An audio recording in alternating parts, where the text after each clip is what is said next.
मोठी बातमी समोर येते। शिवसेना आमदार संजय गायकवाडांकडून आता दिशा सालियन प्रकरणात मोठा दावा करण्यात येतोय।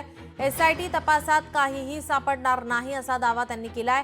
तर आदित्य ठाकरे आणि किशोरी पेडणेकर यांना गायकवाडांकडून क्लीन चिट दिल्याचं आता बोललं जात आहे। दिशा सालियन प्रकरणात भाजपा एकटं या ठिकाणी आता दिशा सालियन हिच्या वडिलांनी आता याचिका दाखल केली आहे। हायकोर्टामध्ये धाव घेतल्यानंतर आता राजकीय प्रतिक्रिया समोर येत आहेत। यावर आता संजय गायकवाड, शिवसेना आमदार संजय गायकवाड यांच्याकडून दिशा सालियन प्रकरणामध्ये मोठा दावा करण्यात आलेला आहे। एसआयटी तपासात काहीही सापडणार नाही असं त्यांनी म्हटलं आहे। या प्रकरणामध्ये भाजपा एकटं पडेल असं आता बोललं जात आहे। संजय गायकवाड यांची प्रतिक्रिया समोर येते। एसआयटी तपासात काहीही सापडणार नाही असं बोललं जात आहे।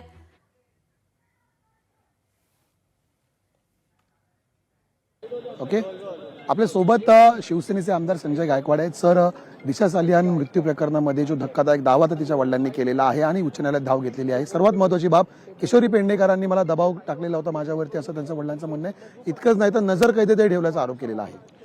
दिशा सालियनचं प्रकरण 5 वर्षापूर्वीचं आहे आणि मला वाटते 14व्या माळ्यावरून पडून तिचा दुर्दैवी मृत्यू झालेला आहे आणि त्यावेळेला जेवढ्या शंका त्यांच्या आईवडिलांना व्यक्त करायच्या होत्या त्यांनी त्यापूर्वीच केलेल्या आहे। आणि माझ्या माहितीप्रमाणे सीआयडी सारख्या अतिशय सक्षम यंत्रणेने तपास करून याच्यामध्ये कुठलाही पॉलिटिकल टच नाही किंवा अँगल नाही, हा त्यांचा त्याच्यामधलं आउटलुकिंग आहे।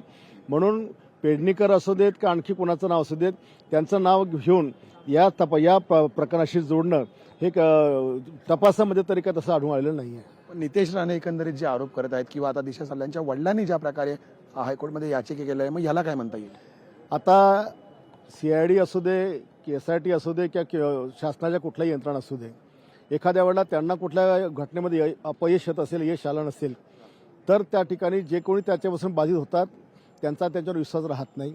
आणि म्हणून उच्च न्यायालयासारख्या एका वेगळ्या संस्थेकडे, म्हणजे जिथे त्यांना न्यायाची अपेक्षा आहे, याच्यामध्ये ते गेले। पण उच्च न्यायालयामध्ये सुद्धा एवढी सगळे 5 वर्षाच्या चौकशीनंतर भविष्यात पुढे काही वेगळं निघेल असं काही वाटत नाही। एसआयटी नेमलेली आहे। एसआयटी अहवालामध्ये तुम्हाला वाटतं आदित्य ठाकरेंना क्लीन चिट मिळेल? नितेश राणे मग तोंड कशी पडतील का? क्लीन चिट मिळायचा प्रश्नच नाही आहे, कारण ऑलरेडी सीआयडीने सांगितलं की याच्यामध्ये पॉलिटिकल अँगल नाही आहे। क्लीन चिट आरोप असेल तर क्लीन चिट मिळणार, त्यात काही संबंधच नाही आहे। धन्यवाद आमच्याशी बातचीत केल्याबद्दल। हे होते संजय गायकवाड आणि एकंदरीतच क्लीन चिट मिळण्याचा प्रश्नच उद्भवत नाही, कारण यामध्ये काहीही तथ्य नसल्याचं म्हणत कुठेतरी संजय गायकवाड यांनीच आता ठाकरे गटाची बाजू घेतलेली आहे। त्यामुळे एकंदरीत नितेश राणे असतील किंवा आता उच्च न्यायालयामध्ये सालियन कुटुंब असेल, हे आपलं म्हणणं काय मांडतं हे पाहणं महत्त्वाचं असेल। कॅमेरामॅन रोहित कांबळेसह मी चेतन नावरे, मुंबई। लोकशाही मराठी ऐका, पहा, जागरूक रहा।